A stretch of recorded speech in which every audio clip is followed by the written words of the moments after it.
friends, I'm Dave. Thanks for checking out Kotaku Bonsai. Today I was thinking we'd do something a little different and bring it way back to the fundamentals of bonsai. I think this is good for beginners, even intermediates. I think, of course, if you're an expert, it becomes just second nature. But for me, I know it's helpful to review the basics, so I can always kind of keep in mind, or rather try to keep a good flow of when I'm working and styling with trees. I want to have a good idea about, a general guidelines and principles. So there is quite an extensive list of bullet points that are fundamental to bonsai that I'll go through today.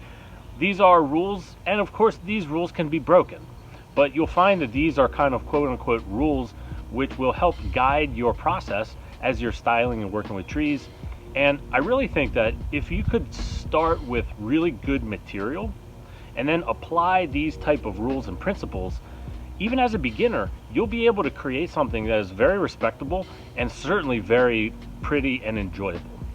So what I'll do here is kind of read through and give you some thoughts as we go down the list. Now, I do not take credit for this list. This is available online. I'll put the link in the description below, and I would really encourage you to go check it out and print out a copy. It's only going to be like 3 pages that you print, and it will serve as a very, very helpful quick reference guide. And as you progress, and if you need a refresher, of course, it's a very fast and easy way to do that. So this video is going to be a little longer as we go through each point, but the list itself is very short, so I would highly encourage you to go check it out. So with that being said, let's do number 1. The height of the tree should be about 6 times the caliper of the trunk. So of course that's the rule, the 1:6 ratio. And for me, I like to conceptualize that into actually thirds. So if you have taper in your tree, whether it's a formal upright or an informal upright or any other style, with the exception of literati, the 1:6 ratio is going to be pretty universal. And for me, I like to think of those 3 sections: the base, the middle, and the apex. And your taper should kind of roughly be accomplished through those thirds. But if you have a tape measure handy at all times, that will help you kind of visualize the ultimate ratio of the tree you're trying to design. Again, the exception is literati. That's more like a 1:10, 1:12 ratio. That's a completely separate category. Number 2, the trunk should lean slightly toward the viewer. Here again, this applies to kind of trees that you would be styling that have a specific front. If you're the type of artist who likes to have a 3-dimensional and not an assigned front, maybe this doesn't apply. But if you're going to have a front face of the tree, it's going to lean slightly towards the viewer and creates a visual interest as it kind of welcomes the eye into the tree. Number 3, the trunk should flare at the base to visually anchor the plant. And this is the root flare, right? This is your nabari. And so that creates a sense of power as it's gripped into the soil, and it shows the age and the power and the strength of the tree. And of course, number 4 goes along with that. The roots should radiate from the flare. And that's just a natural progression of the growth and the extension of the roots from the base of the trunk. Number 5, the eye-poking roots. No eye-poking roots. With branches and with roots, you don't want to have something that's pointing directly at the viewer from the front of the tree. It's just visually unappealing. It breaks the whole movement and the character of that. And so those are to be avoided. Number 6 is like the former one. The apex should lean towards the viewer. And of course, if you have the whole design is slightly leaning forward, the apex is of course going to follow that line and be leaning towards the viewer as well. Number 7, the trunk should taper as it ascends without reverse taper. So again, it's going to be thicker at the base and gets progressively thinner as it approaches the apex. You don't want to have a situation where it's thick, thinner, and then thicker again. I suppose there could be situations where you could break that rule, but generally speaking, you always want to maintain that type of upward taper. Number 8, grafts should match understock and the scions, so they're unobtrusive. So of course that goes just to blending your graft, and so that it doesn't create a sense of like different trees that have been conjoined, different bark at the bottom versus the top, or a different coloration on the bottom versus the top. Of course, to do a proper graft is an art in and of itself, but we'd like to have a good flow of visual appeal to the material, so that those grafts obviously aren't ugly and take your eye off of the whole composition. Number 9, curves in the trunk should not result in a pigeon breast towards the viewer. So of course you don't want to have a rounded curve coming at you. Again, if you have a specific front to your tree, the curves basically should be going side to side and not front to back. Number 10, the apex should finish in the direction set by the base. So what this refers to is kind of more of your informal upright style. And so you don't want to have an apex which is going off in a direction that is completely different from the flow that starts at the nabari and works its way up. It should continue us with a gentle flow instead of kind of wild angles and unexpected turns, that kind of thing. Number 11, the trunk line should not move back on itself. And here again, that relates to the flow of the tree from bottom to the top. Again, these are like extremely wild curves that come out of nowhere and can really make for a very unpleasant viewing experience. Again, this is kind of tough to explain, but whatever the flow is that you're trying to establish between the main trunk line and the branches, you want to try to keep that within reason so that it's not horribly off-centered. Number 12, for both formal and informal upright, the apex should be over the base. So you might have curves as the tree ascends, but generally speaking, the apex is going to be above the base. Here again, I think this is a perfect example of where you can break these rules, especially if you have one that's leaning off to one side or the other. Certainly in a forest planting, the apex might not be over the base, but again, you don't want to have something that's just wildly out of proportion with funky angles. Number 13, in informal uprights, too many S curves will be tiresome. You'd probably rather not look at a tree that's got 5 or 6 S curves to it. That becomes more of a topiary. So keeping that kind of to a minimalistic style is more visually appealing in terms of the bonsai world. Number 14, as a tree ascends, the curves should get closer together. And this is about more of that ratio, like the 1:6 ratio, and that the tapering as we ascend upwards to the apex, things get tighter, shorter, smaller, internodes and branches as well. Number 15, the tree should have only one apex.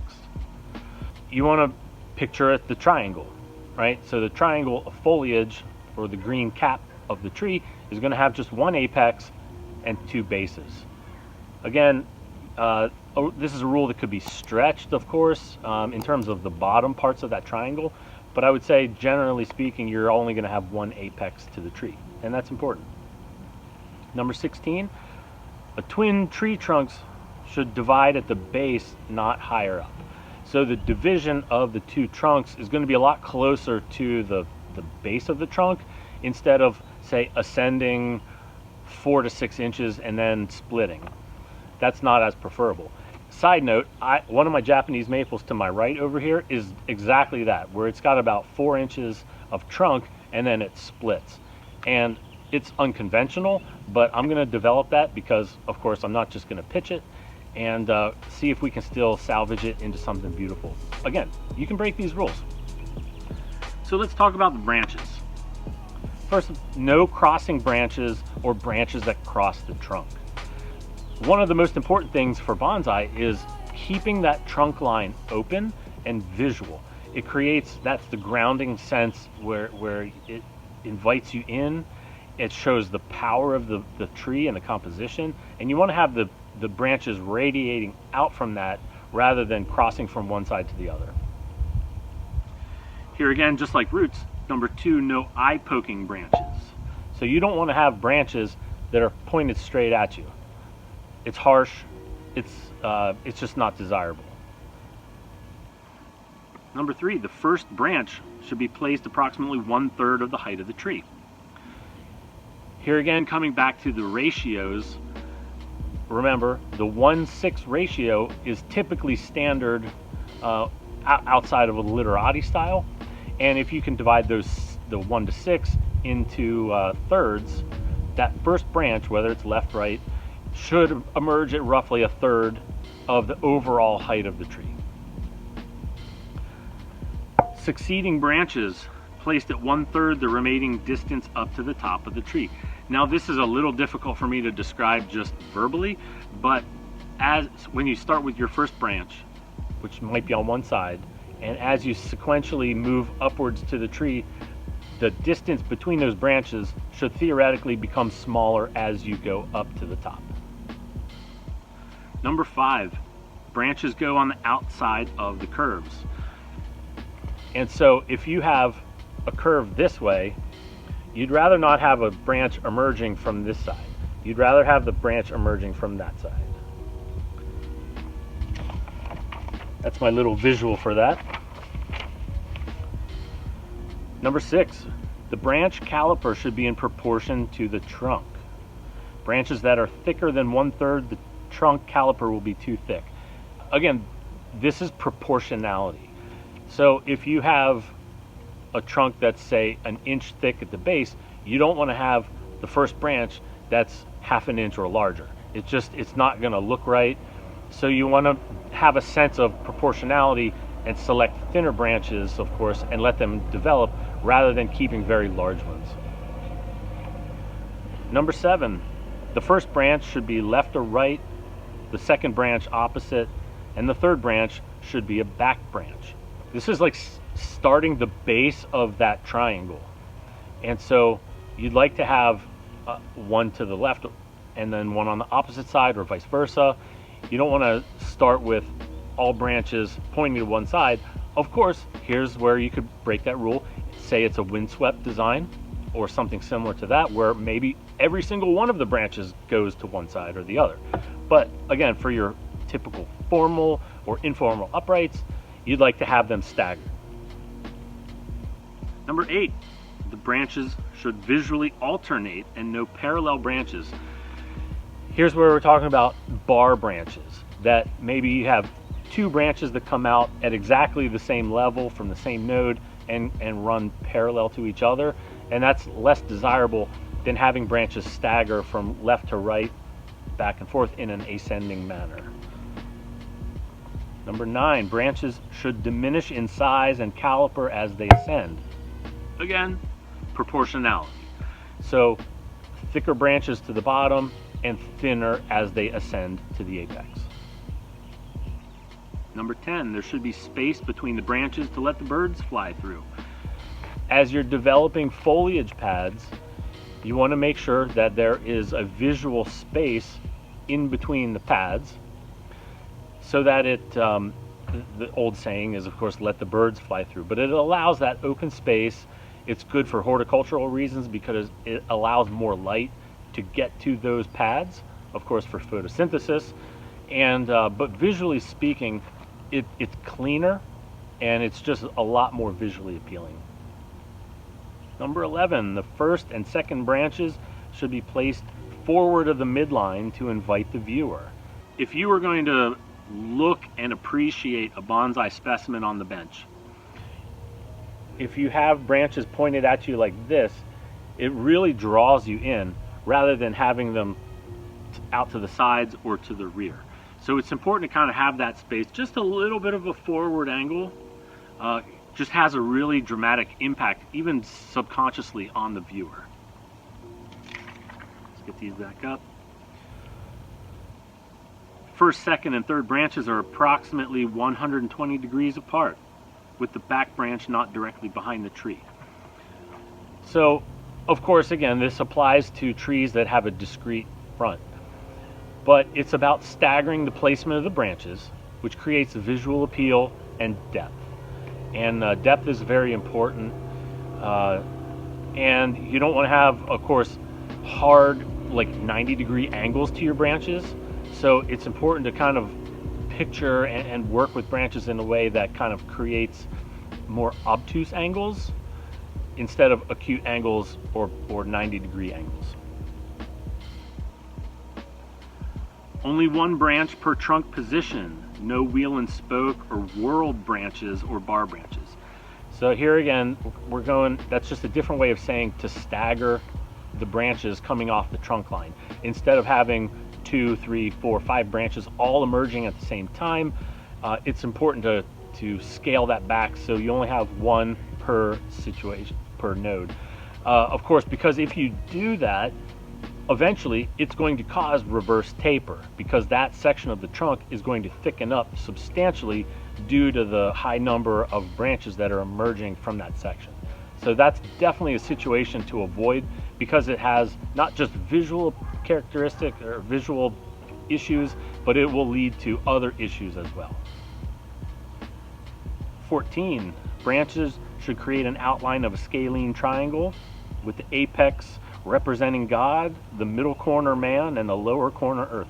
And I suppose you could make all kinds of variations on that, but of course we're looking for a triangle design is kind of a standard approach with an apex and 2 bottom corners. Number 16, to create the illusion of an old tree, wire the branches down. Young trees have ascending branches. The branches near and in the apex can be horizontal or ascend, since this is the young part of the tree. So if you look at trees in nature, the older they are, the larger they are, those branches are going to tend to be angled downwards because of the weight and because of their age. They're not exactly pointed straight upwards, to the sky. So consider that when you're doing your wiring, is that pulling those branches down, pulling them tighter, is going to be a lot more appealing than having most or all of the branches that are pointed either horizontally or vertically. 17. Branches for cascades generally follow the rules for uprights, except that the trunk moves down. So in this rule or bullet point, of course we're talking about cascades, and so that in a cascade the trunk line is going to be directed downwards, but the same rules apply then to the branches. So you don't want to have multiple branches coming off of one place on your cascade. You'd like to have them staggered in a descending manner this time, rather than an ascending for a formal upright or informal upright. It's in the opposite way. Number 18, in twin trees, there should not be branches between the trunks or the trees which would cross the trunks. So here again, you don't want to have branches that go from one side to the other, especially in a twin trunk design. You don't want to have a branch that's going to cross the two. It just breaks up the whole view of the tree. It's very visually unappealing. So your trunk is the centerpiece of that design, and so you don't want to have anything that's going to interrupt or degrade from that. Almost done, guys. 19, a gin should not be hidden in foliage. So if you have deadwood features on your tree, you really would like to accent that and have that available for the viewer to see and appreciate. Don't just hide it in foliage and cover it up. But again, here's one exception, because I have some tanuki projects that I'm continuing to work with, and there's some really ugly stumps on it. And so it's past the point where I can really carve it very well. So I am going to try to hide that. So again, take these rules with a grain of salt. You can break them. Let's talk about pots.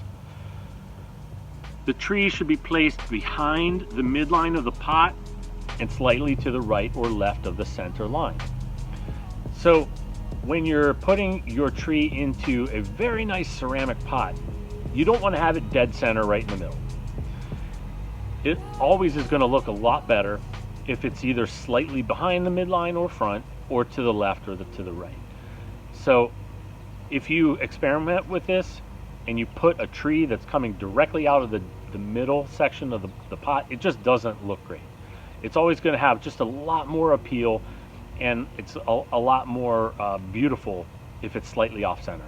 Especially, you know, working with the flow of the tree, if it has curves to it, and you want to make sure that the curves are offset on the side of the pot to accentuate that. The depth of the pot should be the caliper of the trunk, except for cascades. So if you have a tape measure and you measure the caliper at the base of the trunk, that should determine the depth of your pot. Again, there are exceptions. Forest plantings are one of them, cascades he mentions.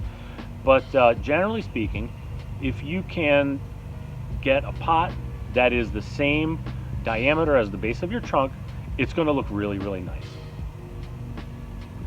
Number 3, colored glazed pots should be used for flowering and fruiting trees, and the colors should complement the flower color. Again, this is really, really nice, especially in the early spring when trees are coming back to life and they start their flowering process. It makes a beautiful, beautiful combination between pot and tree.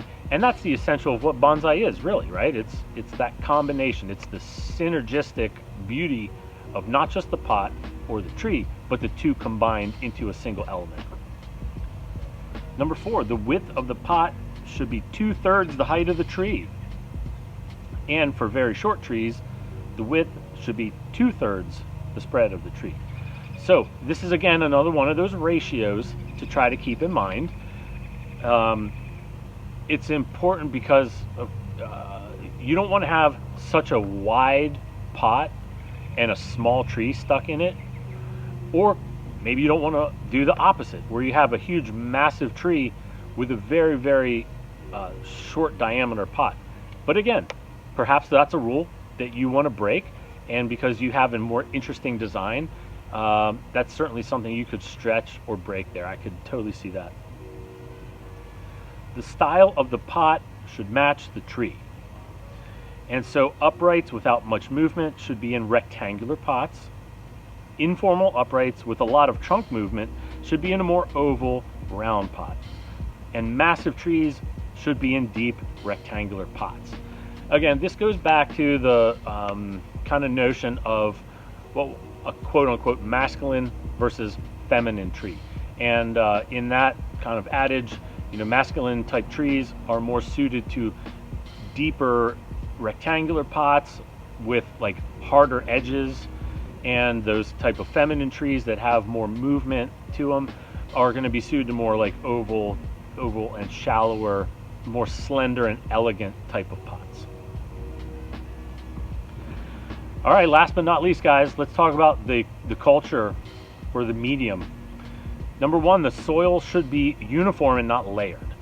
Okay, that's what we've got listed here. You could certainly break that rule if you need to or want to. There's different approaches. Personally, I like to use the same medium, you know, as my base layer and all the way up through to the top. Some people like to do a top coat of straight pure akadama. If you like that, that's perfectly fine. But this is, again, just one bullet point to consider. Again, fertilize full strength. And there's going to be a lot of discussion and controversy on this. Some people prefer very mild fertilizer. Some people do full strength. Personally, I like to do fairly full strength early in the growing season, and I pull that back as we get into, you know, summer and late summer, and then of course we transition into a zero nitrogen fertilizer in the fall. Number 4, increase humidity by using a tray of pebbles or water, or by keeping the area under the bench wet, not by misting. I'll tell you right now, this is a rule that I break all the time. I don't use misting or humidity trays. I think it's just an extra step. It can create stagnant water. It can breed mosquitoes. It can do a lot of things that could be potentially harmful.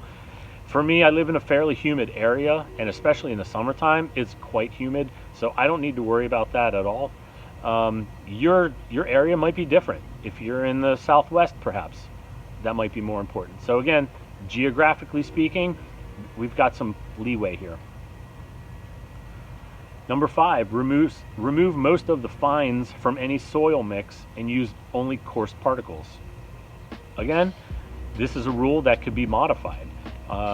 Personally, I like to use, a 3 to 5 millimeter particle size. I use a, I forget the name of it. I'll show you on another video the substrate I prefer.